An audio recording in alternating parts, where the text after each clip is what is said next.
विधियां जो भी हैं, जिस गुरु ने जो विधि दी है उस गुरु की कृपा से ही वो विधि जीवंत रहती है और काम करती है। तो जो ओशो की विधियां हैं, ध्यान की विधियां हैं, जो टेक्निकल पार्ट है वो बहुत महत्वपूर्ण नहीं है, उसका जो प्राण है ना वो महत्वपूर्ण है। जैसे कुंडली ध्यान है ना, हम लोग नाचते हैं, शेक करते हैं, लेकिन उस सब के बीच में हम क्या करते हैं, पहले ओशो को याद करते हैं, ओशो के सेंटर में करते हैं या ओशो के मित्रों के इतना भी फर्क पड़ जाएगा। सन्यासी हैं आप, माँ हैं, आप अकेले कमरे में ध्यान कीजिए और कलकत्ता सेंटर में जाके मित्रों के साथ ध्यान कीजिए, उसमें फ़र्क पड़ जाएगा। क्योंकि वो जो सेंटर है वो डेडिकेटेड स्पेस है ओशो का, है ना।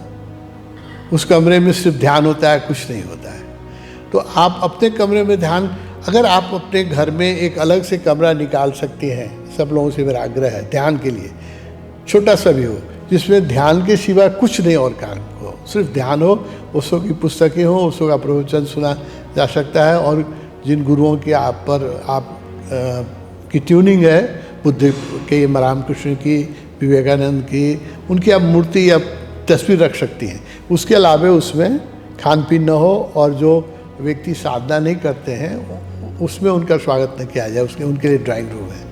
तो अगर आप, मेरा आग्रह है सब मित्रों से जो सुन रहे हैं, अपने घर में एक कमरा यदि आप भगवान के लिए निकाल सकते हैं, अपने लिए, अपनी साधना के लिए निकाल सकते हैं, तो उसमें भगवान की उपस्थिति रोज़ रोज़ प्रगाढ़ होती जाएगी। मेरा अनुभव है 50 दिन के अंदर कोई व्यक्ति अगर निष्ठा के साथ अपने कमरे को साफ रखे, ओशो की तस्वीर रखे, ओशो की पुस्तकें रखे, और सिर्फ बुद्ध पुरुषों की किताब और बुद्ध पुरुषों के चित्र वहाँ रखे, तो 50 दिन के अंदर अंदर वो कमरा जो है वो आश्रम बन जाता है। उसमें घुसते ही आपको ध्यान लगना शुरू हो जाएगा, है ना। तो वो कब होगा, जब आप उस कमरे को बिल्कुल ही ओशो के लिए डेडिकेट कर देती है। तो डेडिकेटेड स्पेस जो है उसी का नाम आश्रम है। तब वो कलकत्ता में जो हमारा रामकृष्ण ओशो आश्रम है, वो भी तो एक घर ही है, साधारण घर है, लेकिन फ़र्क क्या है, वो डेडिकेटेड है। आज 10 साल से उसमें और कुछ नहीं हुआ है, सिर्फ ओशो का ध्यान हुआ है ना। तो ओशो की उपस्थिति प्रगाढ़ हो जाती है। वही ध्यान आप दूसरी जगह कीजिए, फ़र्क पड़ जाएगा। माला पहन के कीजिए, ओशो की तस्वीर रख के कीजिए, फ़र्क पड़ जाएगा। और वही ध्यान जब कोई सन्यासी नहीं होता है, वो करता है, तो उसकी ओशो से कोई इमोशनल ट्यूनिंग नहीं होती है ना। वो जैसे ऐसे लोग योग एक्सरसाइज करते हैं अपने शरीर के लिए, है ना, या ध्यान लोग करते हैं जो गुरु से नहीं जुड़े हैं, वो ध्यान करते हैं अपने मेंटल हेल्थ के लिए, मानसिक स्वास्थ्य के लिए, है ना। तो एक वो जिम्नास्टिक रह जाता है, वो उससे फ़ायदा नहीं होगा, ज़रूर होगा, फ़ायदा नहीं होगा ऐसी बात नहीं है, ज़रूर होगा फ़ायदा, लेकिन वो वैसा ही होगा, समझिए जैसे आप एक्सरसाइज करते हैं और आपका शरीर थोड़ा जिम में जाते हैं और शरीर बलवान हो जाता है, उसी तरह से ध्यान करेंगे बिना गुरु से दीक्षा लिए, बिना गुरु से जुड़े हुए भी, तो आपको लाभ होगा, लेकिन वह लाभ आंतरिक नहीं होगा, वो फिजिकल लाभ होगा, है ना। तो इसलिए फ़र्क है जब आप संन्यास ले लेते हैं किसी भी गुरु, जिस गुरु की साधना आपको करनी हो, उससे साथ जुड़ना बहुत आवश्यक है।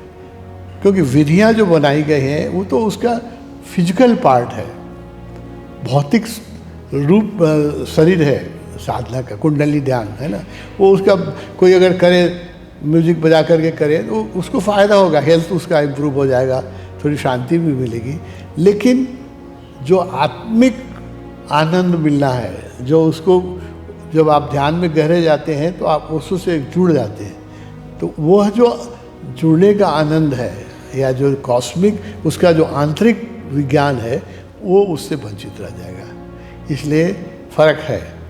जैसे एकलव्य ने भी प्रार्थना की थी ना, तो गुरु की मूर्ति बना के की थी, गुरु की मूर्ति बना के की, गुरु के पास नहीं था, लेकिन गुरु की मूर्ति बना के की, तो बहुत बड़ा धनुर्धर बन गया। तो इसीलिए गुरु के प्रति जब समर्पित, संन्यास का मतलब क्या है, कम से कम संन्यास का मतलब यही है कि एटलीस्ट हम सब के पास अहंकार है, और अहंकार की एक जनरल अंडरस्टैंडिंग ये है कि मैं सबसे समझदार व्यक्ति हूँ। हर व्यक्ति का अहंकार यही कहता है कि मैं बहुत समझदार व्यक्ति हूँ, मुझे मौका मिल जाए तो मैं कमाल करके दिखा दूंगा।